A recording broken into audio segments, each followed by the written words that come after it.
Newspaper भले ही छोड़ दो 1 मिनट के लिए, अगर आपका स्ट्रैटेजी तैयार नहीं है, न्यूज़पेपर आपका एग्जाम क्रैक नहीं करा सकता। इस एग्जाम की रिक्वायरमेंट भी नहीं है कि आपको 18 घंटे पढ़ना है, 16 घंटे पढ़ना है। अगर कोई टॉपर आपको बोल रहा है ना कि मैं 20-20 घंटे पढ़ा हूँ, तो बेवकूफ़ बना रहा है या किसी एक दिन पढ़ाई की वो बात कर रहा है। आप इतना देंगे, अब जहाँ कहेंगे वहाँ लिख के देने को तैयार हूँ, आपका एग्जाम नहीं रोक सकता कोई।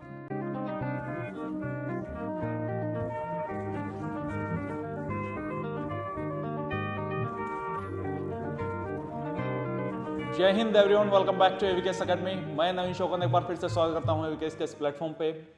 इस वीडियो में हम डिस्कस करेंगे the ideal routine of the toppers. आप लोगों ने बहुत सारे टॉपर्स को देखा होगा या बहुत सारे टॉपर्स को सुना होगा। उन सब टॉपर्स में कुछ चीज़ें ऐसी होती हैं जो उनको एग्जाम क्लियर करने में हेल्प करती हैं।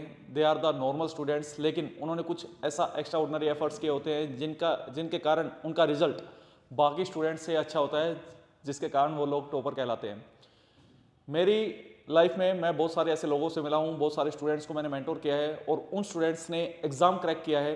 अगर मैं क्लोजली ऑब्जर्व करूँ कि जिस स्टूडेंट्स ने ये एग्ज़ाम्स क्रैक किए हैं, उनमें क्या ऐसे कॉमन फैक्टर्स थे जिन फैक्टर्स ने उनको हेल्प की कि वो इस एग्ज़ाम को क्रैक कर सके या किसी और एग्ज़ाम को क्रैक कर सके। इवन मैंने भी अपनी लाइफ में back to back multiple exams को क्रैक किया है।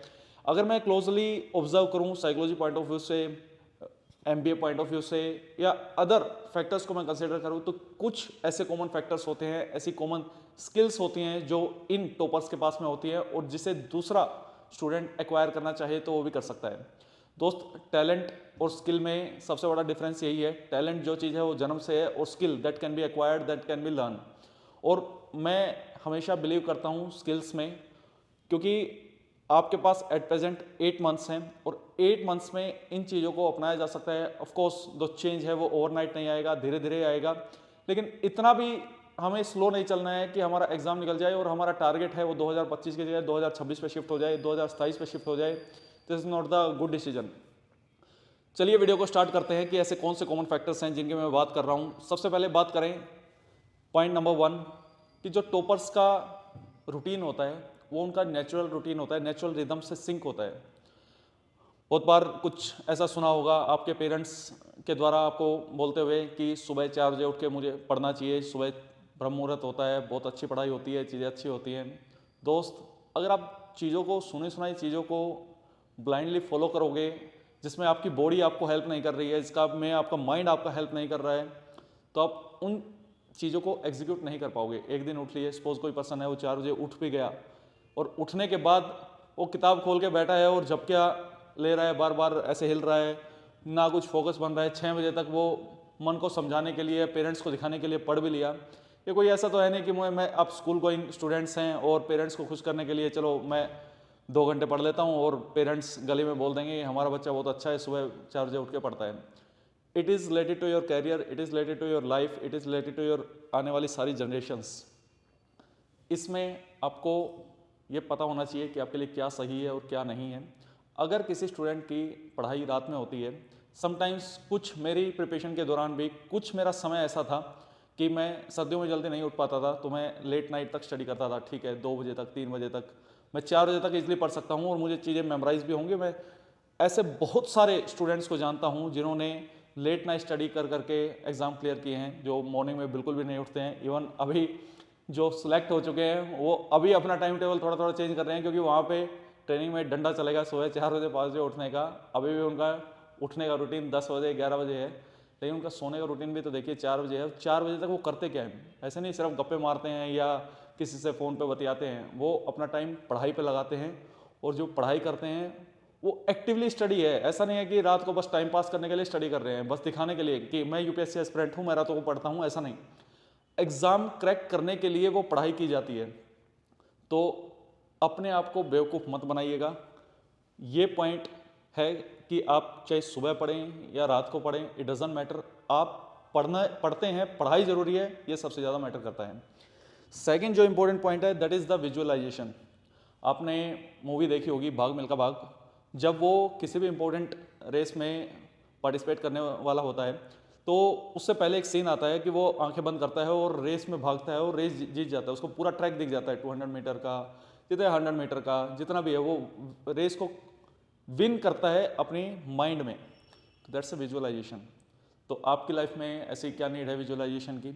आप अपने आप को विजुअलाइज करो कि आपको ऑफिसर बनना है और उस ऑफिसर बनने के लिए आपको कड़ी मेहनत करनी पड़ेगी, जिसके लिए आपको अपना डेली रूटीन अपने माइंड में विजुअलाइज करना पड़ेगा। आप अपने माइंड में विजुअलाइज करोगे एज एन ऑफिसर एक डिसिप्लिन वे में एक रूटीन को, तो ये तो रेगुलर बेसिस पे आपको मोटिवेशन प्रोवाइड करवाएगा और धीरे धीरे डिसिप्लिन में कन्वर्ट हो जाएगी। तो that's why visualization is very very important in this journey. Next अगर बात करें तो थर्ड है टाइम टेबल।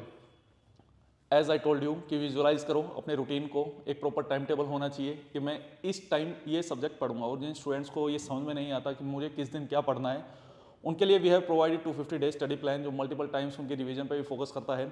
और ऐसा नहीं है कि प्लान बस टाइम टेबल बस चिपकाने के लिए, देखने के लिए, दोस्तों को दिखाने के लिए दीवार पे चिपका दिया, ऐसा नहीं दोस्त। अगर आपने कहीं पे पेन के साथ कुछ लिखा है ना, तो उसकी वैल्यू होनी चाहिए। अगर आप ही अपनी राइटिंग की, अपने वर्ड्स की वैल्यू नहीं करेंगे तो ये समाज कैसे करेगा? तो you should have proper time table, you should have proper plan to work and work to plan, मतलब उसको एग्जीक्यूट भी करना है आपको। बस ऐसा नहीं है कि बस प्लान आपने बना लिया। इवन काफ़ी हद तक तो मैं चीज़ें आपकी सॉर्ट आउट कर देता हूँ स्टडी प्लान में या और चीज़ों में, डेली करंट अफेयर्स में, कि मुझे कहाँ से पढ़ना है। न्यूज़पेपर पे भी बात करेंगे। बहुत सारे स्टूडेंट्स का डाउट रहता है कि न्यूज़पेपर पढ़ें ना पढ़ें, मुझे इतना टाइम नहीं मिलता, वो सब इन पॉइंट्स में आएगा। तो you have to execute your plan. Fourth point की बात करें तो मैडनेस। ये वो वाली मैडनेस नहीं है कि जानबूझ के उछलना कूदना स्टार्ट कर दिया, जानबूझ के किसी के कपड़े फाड़ने स्टार्ट कर दिए, अपने कपड़े फाड़ने स्टार्ट कर दिए। It is related to devotion, devotion towards the work, devotion towards the study, devotion towards the uniform, devotion towards your parents, कि आपके अंदर कितनी मैडनेस है उस टारगेट को अचीव करने के लिए। अगर आपके अंदर वही नहीं है तो आप कल को कैसे एक अच्छे लीडर बनेंगे? कल को आप फिर तो आप डिजर्व ही नहीं करते। आपको भले ही चुभ रही हो ये बात, लेकिन ये सच है। अगर आप प्रिपरेशन फेज में ही हल्के हो, एग्जीक्यूशन फेज में कैसे आप अच्छे हो जाएंगे? आपके भरोसे कैसे भारत सरकार 130 लोगों की जान आपके भरोसे छोड़ देगी? और अगर आप एक लीडर ही अच्छा नहीं है तो कैसे वो प्रॉपर गोल्स अचीव कर पाएगा, कैसे वो टारगेट अचीव कर पाएगा, अब प्रॉपर कैसे अपनी ड्यूटी कर पाएंगे? इवन आईटीबीपी के तो मोटो में भी है डिवोशन टुवर्ड्स द ड्यूटी। तो आप एट प्रेजेंट आपकी ड्यूटी क्या है? आपकी ड्यूटी है पढ़ाई, आपके अंदर डिवोशन होना कंपलसरी है। नेक्स्ट पॉइंट की बात करें तो टॉपर्स में ऐसा देखा गया है कि उनके माइंड में बैलेंस होता है। समटाइम्स जो स्टूडेंट्स एग्जाम क्लियर नहीं कर पाते, उनकी बातें बता रहा हूँ कि क्या ऐसे कारण है कि स्टूडेंट्स कहीं ना कहीं स्टक हो जाता है पढ़ने के बाद भी। समटाइम्स उनका रूटीन आप देखेंगे कि जो एग्जाम क्लियर नहीं कर पाते, कि बहुत अपने रूटीन में बहुत फेनेटिक हो गया, बहुत कट्टर हो गया वो। मैं 16 घंटे पढ़ूंगा, मैं 18 घंटे पढ़ूंगा, कल से मैं 20 घंटे पढ़ूंगा, आग लगा दूंगा। इस तरीके से माइंडसेट में, माइंड में थॉट्स आनी स्टार्ट हो जाती है। और जब एग्जीक्यूशन की बात हो जाती है तो वो पूरा फुस बम, उसका कुछ नहीं होता। आपको ऐसा नहीं है कि इस एग्ज़ाम की रिक्वायरमेंट भी नहीं है कि आपको 18 घंटे पढ़ना है, 16 घंटे पढ़ना है। अगर कोई टॉपर आपको बोल रहा है ना कि मैं 20-20 घंटे पढ़ा हूँ, तो बेवकूफ़ बना रहा है या किसी एक दिन पढ़ाई की वो बात कर रहा है। क्योंकि सीधी बात यही है, it's not all about the reading.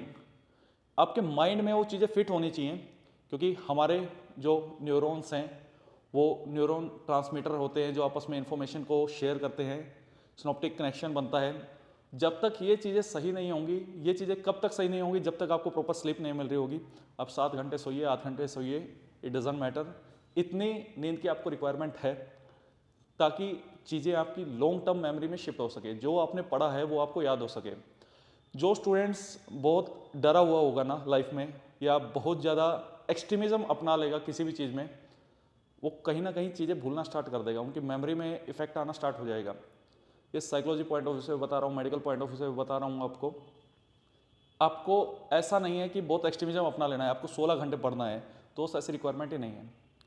ना आपको बहुत कैजुअल हो जाना है कि आप एक दिन पढ़ रहे हो, एक दिन नहीं पढ़ रहे, एक दिन पढ़ रहे हो, एक दिन नहीं पढ़ रहे। Believe me my dear friend, आप ऐसा करके देखिए। आप 3 दिन 4 दिन लगातार पढ़ के देखिए 8 घंटे, आपको पेपर ईजी लगने लगेगा। ये यहाँ का गेम है। आप अगर 4 दिन ना पढ़ के देखिए, आपको ऐसा लगने लगेगा मेरा पेपर नहीं होगा। तो जब तक एक्शंस हैं, achievements even in the PERMA model I discussed कि मैंने एक वीडियो बनाई थी PERMA model for the CAPF aspirants. उसमें मैंने बताया था कि ये प्रूव्ड स्टडी है कि अचीवमेंट गिव्स द हैप्पीनेस, और आपके माइंड में जब हैप्पीनेस आएगी ऑटोमेटिकली आपको चीज़ें डुएबल लगने लगेंगी। तो आपको ना तो ऐसा होना है कि मैं एक दिन पढ़ रहा हूँ एक दिन नहीं पढ़ रहा, और ना ऐसा कि मुझे 16-16 घंटे पढ़ना है, दोनों का एग्जाम क्लियर नहीं होगा। ये मैं लिख के देता हूँ।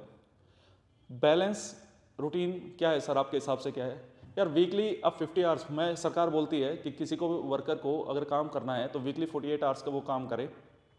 मैं आपको बोल रहा हूँ आप 48 कर लीजिए, नहीं तो 50 कर लीजिए, आपकी मर्जी, आप जितना कर सकते हैं इसके आसपास इसके रेंज में कीजिए अपनी कैपेसिटी के हिसाब से। इससे ज़्यादा CAPF एग्जाम की रिक्वायरमेंट नहीं है। आप इतना देंगे, अब जहाँ कहेंगे वहाँ लिख के देने को तैयार हूँ, आपका एग्ज़ाम नहीं रोक सकता कोई। शर्त यह है कि आपकी गाइडेंस सही होनी चाहिए, और आप जो ये पढ़ाई कर रहे हैं 48 घंटे वो ईमानदारी से सही फोकस के साथ होनी चाहिए। ऐसा नहीं है कि आप गए तो हैं लाइब्रेरी में पढ़ने और जाके रील्स देखने लग गए, शॉर्ट्स देखने लग गए और फिर उस जाल से बाहर ही नहीं निकल पाए। तो ये स्टडी नहीं है दोस्त, ये बेवकूफ़ बनाना है खुद को, दूसरों को। तो अगर आप ऐसा कर रहे हैं तो इमीडिएटली आज से इन चीज़ों को छोड़ दीजिएगा। बहुत सारे स्टूडेंट्स को, बहुत सारे मेंटर्स को आप ये कहते हुए सुना होगा कि आप आइसोलेट कर लीजिए खुद को, आपको सोशलिज्म नहीं अपनाना है, लोगों से नहीं मिलना है। मैं इस बात से पूरी तरीके से सहमत नहीं हूँ। आप जब भी किसी टॉपर्स को देखेंगे, आप देखेंगे वो मस्ती भी करता मिलेगा आपको, उसके फ्रेंड्स भी मिलेंगे, हो सकता है उसकी गर्लफ्रेंड हो, बॉयफ्रेंड हो, सारी चीज़ें एग्जिस्ट करती हैं, लेकिन स्टिल एग्जाम निकाल लेते हैं।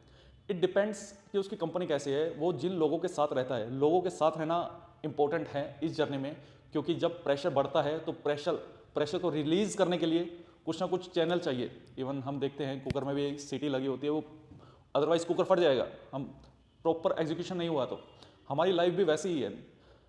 इस जर्नी में किसी को भी प्रेशर आना जो अपने एग्जाम के लिए, अपनी लाइफ के लिए सीरियस है, बिल्कुल स्वाभाविक है।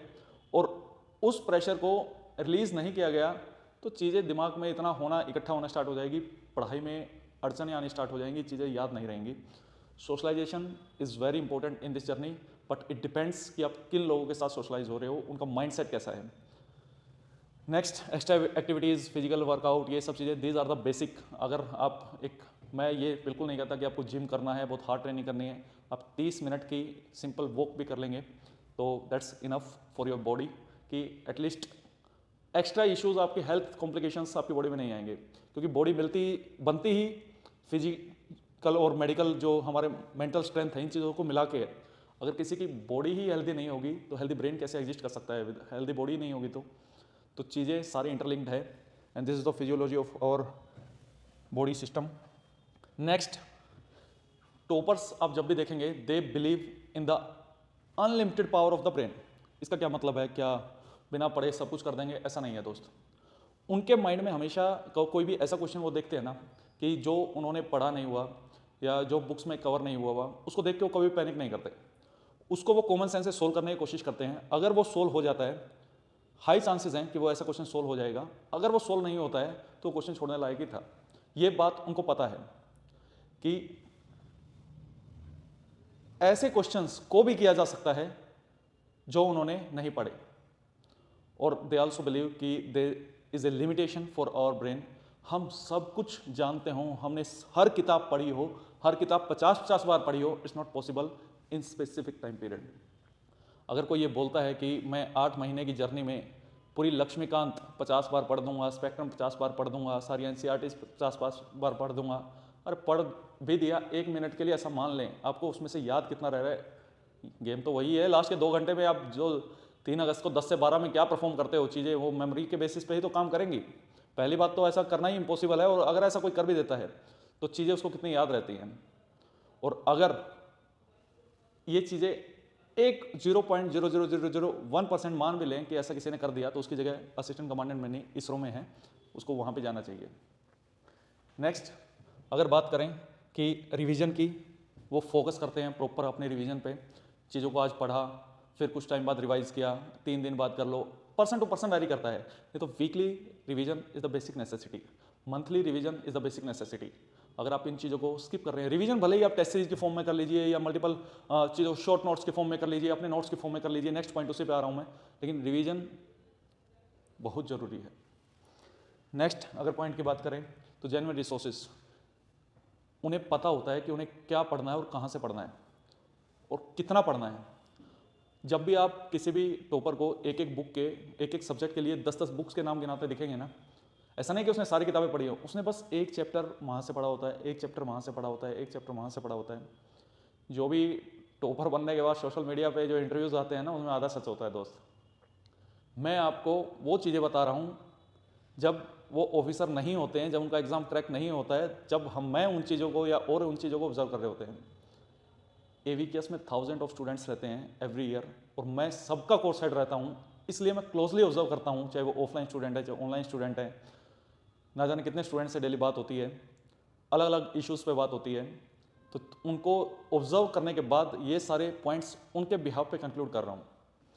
नेक्स्ट, न्यूज़पेपर रीडिंग को लेकर स्टूडेंट्स का बहुत डाउट रहता है कि शायद आप यहाँ पे मेरा क्रिटिसिज्म करें, लेकिन मैं उन मेंटर्स में से हूँ जो ये बोलता है कि न्यूज़पेपर में नहीं घुसे रहना दोस्त। न्यूज़पेपर भले ही छोड़ दो 1 मिनट के लिए, अगर आपका स्टैटिक ही तैयार नहीं है, न्यूज़पेपर आपका एग्जाम क्रैक नहीं करा सकता।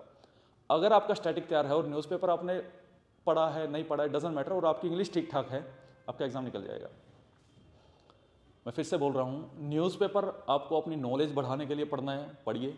इंग्लिश इंप्रूव करने के लिए पढ़ना है, ज़रूर पढ़िए। अगर आपका इंग्लिश में हार्ट टाइट है तो newspaper is the basic necessity for the CAPF exam. अगर आपका ये सब चीज़ों में इशू नहीं है तो न्यूज़पेपर की नीड नहीं है। आप सिर्फ entertainment purpose, knowledge purpose, social awareness purpose, English के पॉइंट ऑफ व्यू से आप न्यूज़पेपर पढ़ना है तो पढ़िए। न्यूज़पेपर का कोई भी आर्टिकल आपको एक सोशल अवेयरनेस दे सकता है, लेकिन वो ऐसे लिखना नहीं सिखाएगा, वो आपकी पॉलिटी तैयार नहीं कराएगा। और वो सिविल सर्विसेज में होता है कि न्यूज़पेपर में आया, एग्जैक्ट वो क्वेश्चन पूछ लिया। हालांकि करंट की कुछ चीज़ें हमें पता होनी है, but there should be cost effective analysis. Cost effective analysis ये बोलती है कि जब मैं एक पेज पढ़ के 3 क्वेश्चन कर सकता हूँ, तो मुझे उसके लिए 10 पेज या 20 पेज पढ़ने की क्या ज़रूरत है, वो भी डेली बेसिस पे। तो इसलिए मैगजीन्स बनती है, वरना हम भी न्यूज़पेपर प्रोवाइड करवा दे सबको। उसमें क्या है, सब्सक्रिप्शन प्रोवाइड करवा दे, एक न्यूज़पेपर डाउनलोड किया और सबको दे दिया, न्यूज़पेपर पढ़ते रहो। उस न्यूज़पेपर में से एग्जाम पॉइंट ऑफ व्यू से हमारे लिए क्या इंपॉर्टेंट है, वही तो करंट अफेयर मैगजीन में डलता है, और वही 70 पेजेस की करंट अफेयर मैगजीन्स हैं। वो मैगजीन पेपर 1 के लिए पूरी तरीके से सफिशिएंट है। पेपर 2 के लिए जो चीज़ें हैं वो आपको टॉपिक बेस पे, इशू बेस पे चीज़ों को तैयार करवाना पड़ेगा। उसके लिए आपकी स्टैटिक इन्फॉर्मेशन स्ट्रॉन्ग होनी चाहिए, और स्टैटिक इन्फॉर्मेशन आपकी कंप्लीट जो एक टॉपिक की है वो आपको न्यूज़पेपर से नहीं मिलेगी, या तो बुक से मिलेगी या इंटरनेट की आपको हेल्प लेनी पड़ेगी। नोट्स मेकिंग में टॉपर्स की एक खास बात होती है कि उनके पास हर सब्जेक्ट के खुद के नोट्स होते हैं। ऐसा नहीं है कि किसी के और नोट्स पे ज़्यादा डिपेंडेंसी उनकी रहती है। हाँ, करंट अफेयर्स के वो कुछ खास नोट्स बनाते नहीं हैं, क्योंकि current affair magazines are available. अगर शॉर्ट नोट्स होंगे तो लास्ट के 3 मंथ्स में आपके लिए वरदान साबित होंगे ये शॉर्ट नोट्स, क्योंकि आप एक एक सब्जेक्ट को एक एक दिन में रिवाइज कर पाएंगे इन नोट्स की हेल्प से। लक्ष्मीकांत को वही पर्सन एक दिन में रिवाइज कर पाएगा जिसने वो 10 बार पढ़ चुका हो उसको, या काफ़ी टाइम से वो प्रिपरेशन कर रहा हो, 2 साल 3 साल 4 साल इस तरीके से। And test for the test is the last point. आपका जो फाइनल टेस्ट है 3 अगस्त को, जो CAPF का एग्ज़ाम है, उसके लिए वो टाइम टू टाइम अपने आप को टेस्ट करते हैं with the help of test series. इसमें चाहे AVKS की टेस्ट सीरीज़ है या किसी और अकेडमी की टेस्ट सीरीज़ है, test series should be authentic. आजकल आप देखेंगे टेस्ट सीरीज़ में सब ने क्या करते हैं, सिविल सर्विसेज के ditto copy paste 1 pair 2 pair 1 pair 2 pair 1 pair 2 pair. अरे भाई, वो इक्का दुक्का क्वेश्चन आता है, 3-4 क्वेश्चन आ जाते हैं, सारा वही चेप दोगे तो कैसे CAPF डिफरेंट रह जाएगा सिविल सर्विसेज से। चीज़ें सिविल सर्विसेज में की रिक्वायरमेंट कुछ और है, CAPF की कुछ और है। आप जब तक इन चीज़ों को डिफ्रेंशिएट नहीं कर पाओगे, आप अपने रिसोर्सेज या सब सही डिसीजन नहीं ले पाओगे।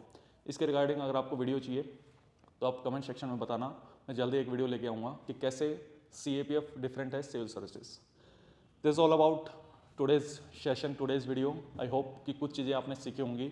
आप में से कुछ स्टूडेंट्स भी अगर इन चीज़ों को फॉलो कर लेते हैं तो इस वीडियो का पर्पज़ फुलफिल हो जाएगा।